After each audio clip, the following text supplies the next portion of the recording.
At Dad's funeral, my sister waved a fake will saying, "Everything is mine now. The business, the house, everything." The lawyer calmly opened his briefcase and said, "Actually, your sister has been running the company for 5 years."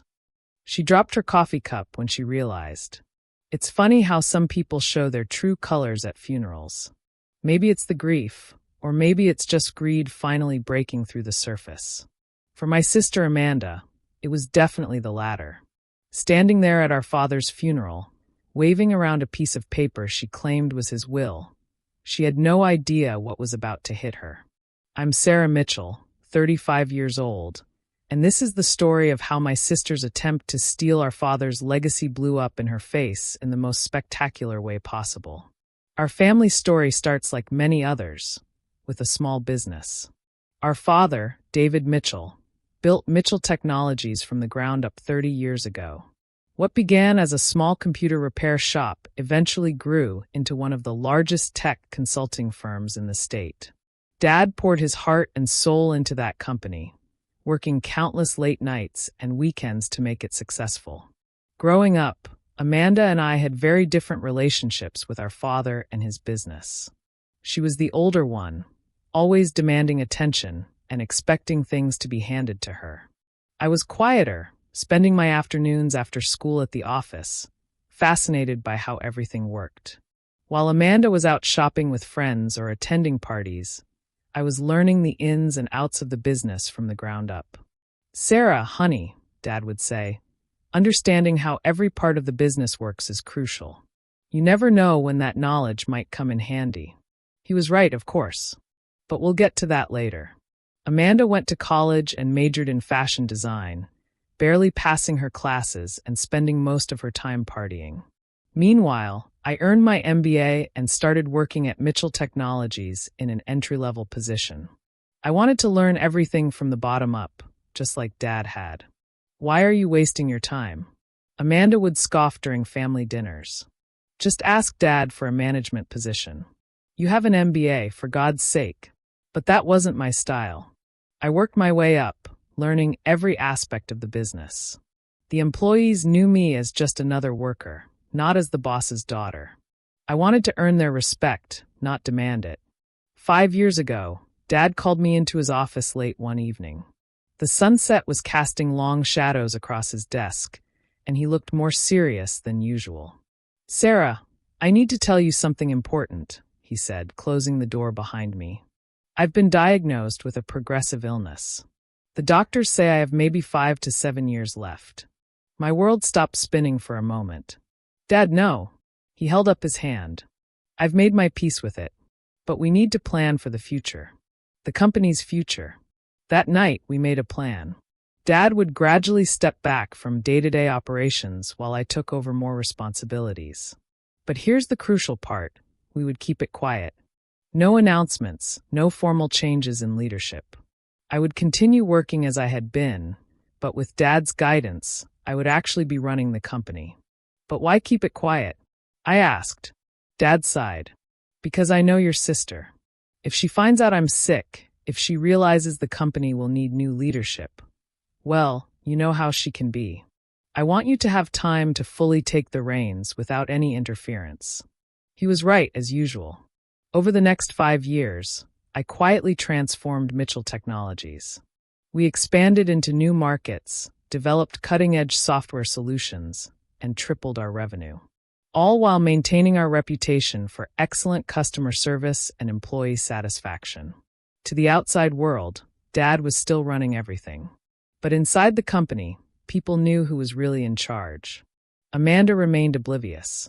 She'd stop by the office occasionally, treating the employees like servants and bragging about her latest shopping sprees. She had no idea that the quiet sister she looked down on was actually signing her paychecks. Yes, Dad had insisted on keeping her on the payroll, though she never actually did any work. Then came the day we'd been dreading. Dad's health took a sudden turn for the worse, and within a week he was gone. The funeral was set for a Saturday, and that's when Amanda decided to make her move. I arrived early at the funeral home, making sure everything was arranged perfectly. Dad would have wanted it elegant, but not ostentatious. Amanda showed up late, of course, carrying a designer handbag that probably cost more than most people's monthly salary. The service was beautiful. Friends, employees, and business associates shared memories of Dad, highlighting his integrity, his vision, and his kindness. Amanda spent most of it checking her phone. Then came the moment that would change everything. As people were gathering for the reception, Amanda suddenly cleared her throat loudly. "Everyone, I have an announcement to make." She pulled out a document with a flourish. "As Daddy's eldest daughter, I want to let you all know that he left me everything, the company, the house, all of it. I have his will right here." The room went silent. I noticed Mr. Peterson, Dad's longtime lawyer, raise an eyebrow as he reached for his briefcase. "I know this is a bit sudden," Amanda continued, her voice sickly sweet, "but I want to assure all of you that Mitchell Technologies will be in good hands." My hands. I have lots of exciting changes planned. Some of the employees exchanged worried glances. They knew exactly who had been running the company for the past 5 years, and it certainly wasn't Amanda. "Of course," she added, shooting me a smug look. "Some people will need to find new positions. Or new jobs entirely." That's when Mr. Peterson stepped forward, adjusting his glasses. "Ms. Mitchell," he said calmly, "perhaps this isn't the best time." "No, this is the perfect time," Amanda insisted. "Everyone needs to know that I'm in charge now. Sarah," she turned to me with fake sympathy, "I'll give you a few weeks to clear out your desk. I'm sure you can find another entry-level position somewhere else." Mr. Peterson cleared his throat. "Actually, Ms. Mitchell, I have some documents here that you might find interesting." He opened his briefcase and pulled out a thick folder. "What are those?" Amanda demanded, her voice losing some of its confidence. "These," Mr. Peterson said, "are the company records for the past 5 years, including all major decisions, contracts, and changes in management structure." He paused, looking directly at Amanda. "Your sister has been the CEO of Mitchell Technologies for the past 5 years." The coffee cup Amanda was holding slipped from her fingers, shattering on the floor. "What?" she whispered. "Furthermore," Mr. Peterson continued, "I have here your father's actual will, properly notarized and filed with the court 3 years ago." He held up another document. "I'm curious where you got that paper you're holding, Ms. Mitchell, because it certainly isn't the legal will." Amanda's face had gone from smug to pale in record time. But, I'm the oldest. The company should be mine." "Age has nothing to do with it," Mr. Peterson said firmly. "Your father made his decisions based on capability, responsibility, and proven leadership. Sarah has been successfully running the company for years, growing it beyond even your father's expectations." One of the senior employees stepped forward. "We've all known Miss Sarah was in charge. She's been an amazing leader, just like her father." Amanda looked around the room wildly, finally realizing that everyone knew except her. "This is impossible. I demand to see proof." "Proof?" I finally spoke up. "How about the merger with West Coast Tech last year? The one that increased our market share by 40%? I negotiated that deal. Or the new software division that's brought in millions in revenue. My project. While you were buying designer handbags with the allowance Dad gave you, I was building on his legacy." But, Amanda sputtered, looking at the paper in her hand. "Where did you get that fake will, Amanda?" I asked quietly. "Did you forge it yourself, or did you have help?" She crumpled the paper in her fist. "This isn't fair. I'm the eldest. I deserve." "You deserve what you've earned," I interrupted. "And what have you earned, exactly? In the past 5 years, what have you contributed to Mitchell Technologies?" The room was silent. Everyone knew the answer was nothing. "Ms. Mitchell," Mr. Peterson said, "I should inform you that attempting to present a forged will is a serious legal matter. Your father specifically instructed me to pursue any such attempts to the fullest extent of the law." Amanda's face went from pale to green. "You wouldn't." "That depends entirely on you," I said. "If you're willing to accept Dad's actual will and stop causing problems, we can forget about the forged document. But if you try to challenge anything, I let the threat hang in the air. She looked around the room, finally realizing she had no allies here. Everyone present had watched me work my way up, earn my position, and successfully lead the company. They'd also watched her treat them like servants and contribute nothing. Fine, she spat. Keep the stupid company. I never wanted it anyway. Good, I said calmly. Oh, and Amanda? The monthly allowance Dad was giving you? That's been discontinued, effective immediately. You might want to start looking for an actual job. She stormed out of the funeral home, leaving her broken coffee cup and crumpled fake behind. The room was quiet for a moment before people began approaching me with condolences and congratulations. Later that evening, as I sat in Dad's, my office, I found a letter he'd left for me in his desk. Dear Sarah, if you're reading this, then everything has happened as we planned. I'm sorry I won't be there to see Amanda's face when she realizes the truth, but I'm sure it was quite a show. I want you to know how proud I am of you. Not just for running the company successfully, but for how you did it. You worked hard, earned respect, and led with integrity. Those are the values I built this company on, and you've honored them perfectly. Take care of our people, continue to innovate, and never forget where we started. And maybe keep an eye on your sister. She might surprise us all and grow up eventually. Love. Dad. I wiped away tears as I finished reading. The office felt different now, heavier with responsibility, but also filled with possibility. The next few weeks were interesting. Amanda tried everything she could think of to challenge the will, but Mr. Peterson had ensured everything was airtight. She hired a lawyer, but after reviewing the documentation of my 5 years as CEO, even he advised her to drop it. The company continued to thrive. Without having to maintain the pretense of Dad being in charge, I was able to implement some changes I'd been planning for months.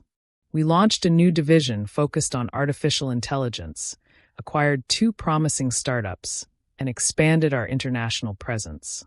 Employees who had known me as just Sarah for years finally felt comfortable calling me Ms. Mitchell or CEO. Though I insisted they could still call me Sarah, titles didn't matter as much as results. Amanda?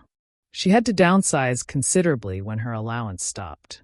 The designer handbags went up for sale, and she had to move out of her luxury apartment. Last I heard, she was working as a sales associate at a boutique, her first real job at age 40.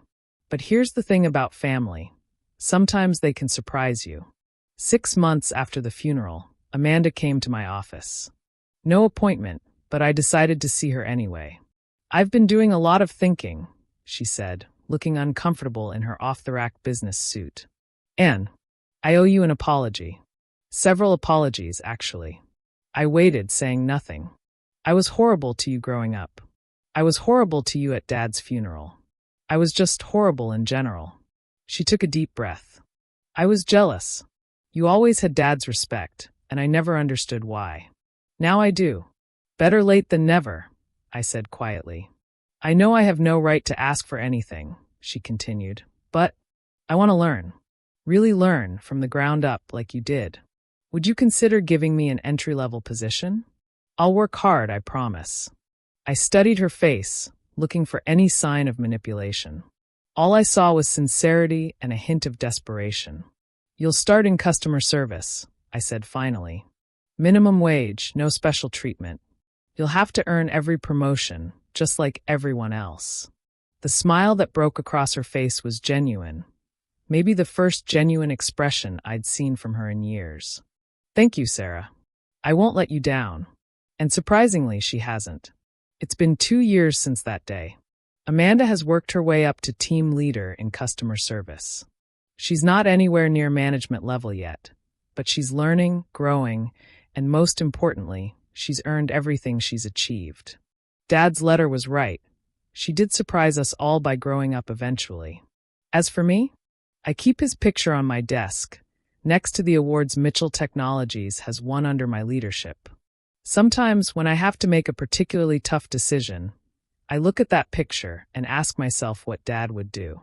But more and more often these days, I find myself knowing exactly what to do on my own. Because while I'll always honor his legacy, I'm creating my own now. And I think that would make him proudest of all. The company continues to grow and evolve. We've expanded into new technologies, opened offices in 3 more countries, and our employee satisfaction ratings are at an all-time high. Dad's dream of building something that would last beyond him has been realized, just not in the way anyone, except him, expected. Sometimes I think about that day at the funeral, watching Amanda wave around her fake will, so certain she'd won. I think about the look on her face when she realized that while she'd been focused on what she thought she deserved, I'd been quietly earning everything I achieved. But mostly, I think about Dad's wisdom in knowing exactly how things would play out. He knew Amanda would try something like that. He knew I would handle it with grace. And he knew that sometimes the best revenge isn't revenge at all. It's simply letting people face the consequences of their own actions. Last week, I found Amanda staying late at the office, studying our company's history and business model. When I asked her why, she said something that made me smile. I finally understand what Dad always said about knowing every part of the business. You never know when that knowledge might come in handy. Maybe she was finally learning the right lessons. Better late than never, indeed. The view from the CEO's office is different now than it was 5 years ago when I secretly took over. The city has grown, new buildings have gone up, but Mitchell Technologies still stands as a testament to hard work, integrity, and the power of quiet competence over loud entitlement.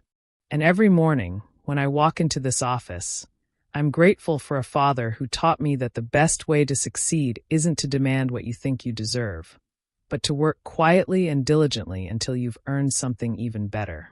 Amanda's fake will is framed in my office now. A reminder that sometimes the sweetest victories are the ones you never have to fight for, because you've already won them through years of dedication and hard work. And that coffee stain on the funeral home floor? They never did get it completely out. Sometimes I think it's better that way, a permanent reminder that karma, like coffee, can leave lasting marks.